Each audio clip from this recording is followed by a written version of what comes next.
আসসালামু আলাইকুম। আশা করি আপনারা সবাই ভালো আছেন। আপনারা অনেকেই জানেন আমার গ্রামের বাড়ি নাটোর। আজকে নাটোরের একজন রাজপুত্র, ঢাকা বিশ্ববিদ্যালয়ের শিক্ষক professor doctor Abdus Sattar sir, সেই স্যারের সান্নিধ্য অনেকেই পেয়েছেন। সেই চিরচেনা তরুণ সবুজ মনের মানুষ। স্যার, আমি জানি আপনার বাড়ি নাটোর। তো স্যার, নাটোরের একজন সন্তান, কৃতি সন্তান। সেই সময় আমি যতটুকু জানলাম যে আপনি 1966 সালে ঢাকা বিশ্ববিদ্যালয়ে এসে ভর্তি হয়েছিলেন, এবং নাটোর এবং সম্পর্কে যদি একটু, বা আপনার শিক্ষা সম্পর্কে যদি একটু বলেন। এগুলি তো জটিল কথাবার্তা, অনেক কথা, এগুলিতে এত কথা বলা যাবে না। তবে এই যে নাটোরে, আমার বাড়ি তো নাটোর, আগে তো রাজশাহী জেলাই ছিল আমাদের, পরে তো মহকুমা জেলা নাটোর জেলা হয়ে গেল। তো আমরা নাটোরকে জেলা লিখি। তো নাটোর জেলার অন্তর্গত বড়াইগ্রাম হচ্ছে আমার বাড়ি। বড়াইগ্রাম, বড়াইগ্রাম পৌরসভার অন্তর্ভুক্ত। তো ওইখানে গ্রামের একটা স্কুলে পড়তাম, বড়াইগ্রাম হাই স্কুল। তো যে বই পুস্তকে কভারে ছবি আঁকা থাকতো সুন্দর সুন্দর, বইয়ের ভেতরে সুন্দর সুন্দর ছবি থাকতো, গল্পের সঙ্গে মিল করে ছবি আঁকা থাকতো। এগুলি দেখে খুবই ভালো লাগতো এবং এইগুলি দেখে দেখে আমি আঁকতাম স্কুলে, মানে জীবনে খাতা ভর্তি করে ফেলতাম। তো সেই থেকে এই ছবির প্রতি একটু আগ্রহ, কিন্তু আমার মোটেও জানা ছিল না যে ছবির আবার লেখাপড়া আছে। এই যেমন ঢাকা বিশ্ববিদ্যালয়ে চারুকলা অনুষদ, এবং এখন দেশের বিভিন্ন ইউনিভার্সিটিতে এরকম কিন্তু প্রতিষ্ঠান আছে শিল্পকলার।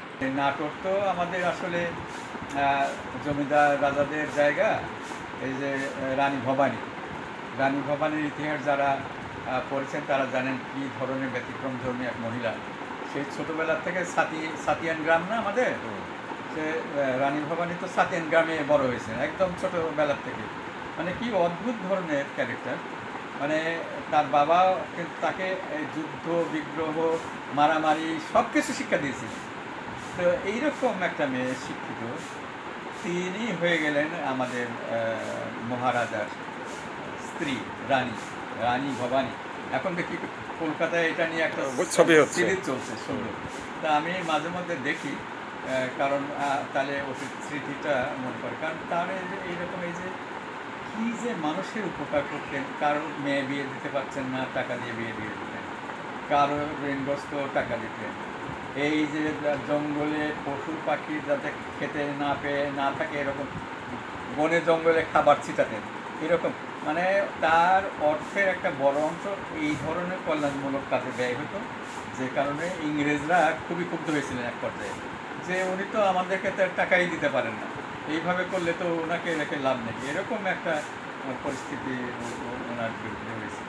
তো সেই নাটোরের যে বাসিন্দা, নাটোর আসলে ঐতিহ্যবাহী একটা জেলার নাম, কিন্তু মানুষ খুব কমই জানে। কারণ এখানে রাজা মহারাজারা ছিলেন, তাদের লোকজন এবং তাদের মানে অনুসারী যারা, তারা কিন্তু আমাদের আশেপাশে গ্রামের আশেপাশেও ছিলেন, জমিদার শ্রেণীর মানুষ, রাজাও ছিলেন। যে আমি যে পিএইচডি করছি না, আমার পিএইচডির বিষয় তো হচ্ছে কাঠখোদাই। মানে হচ্ছে এই যে যেমন খাট পালঙ্ক আগে ডেকোরেটিভ হতো না, সুন্দর সুন্দর। এই যে যেমন জাদুঘরে কিছু পালঙ্ক আছে, মই দিয়ে উঠতে হয় এবং খুবই নকশা দিয়ে পড়লো, এইরকম বিষয় নিয়ে আমি পিএইচডি করেছি। তো আমার পাশের গ্রামে খুঁজতে গিয়ে একটা এরকম খাট পেলাম, যেটা ওইখানকার এক জমিদারের খাট ছিল।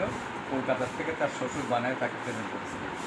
তো সেই খাটের উপরে আবার এই যে বোরাক আছে না, ইসলাম ধর্মে যেটা মেরাজে গেছিলেন, সেই বোরাকের ছবি। মানে একটা মহিলা, ঘোড়া, মুখ, মানে এইরকম।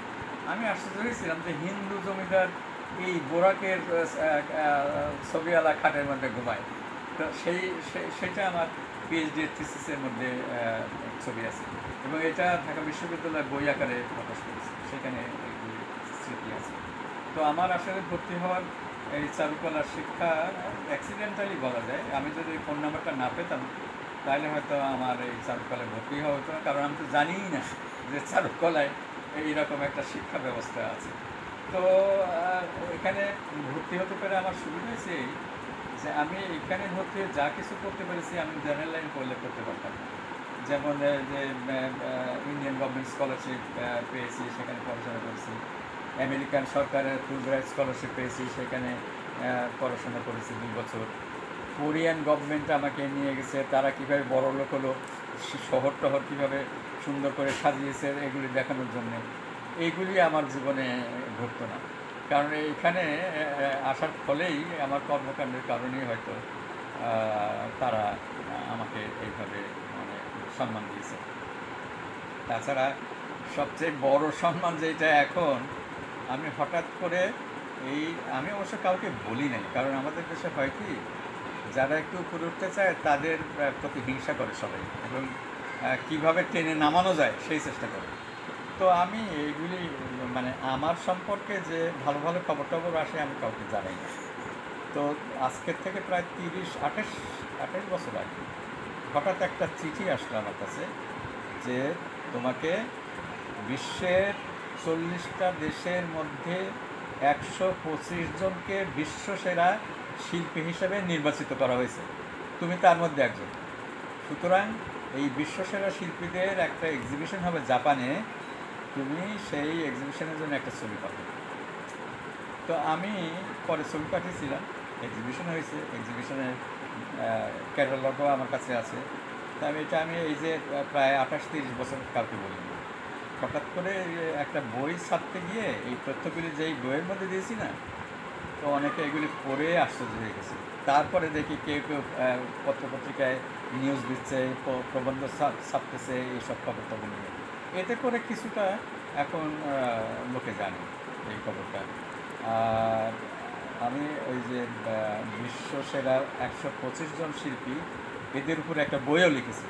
কারণ তাহলে আমাদের দেশের শিল্পী যারা কাজ করেন তারা অন্তত বিশ্বের শ্রেষ্ঠ শিল্পীদের কাজ দেখে বুঝতে পারবে যে কাজের ধারাটা কীরকম এবং শ্রেষ্ঠ শিল্পীরা কী ধরনের কাজ করে।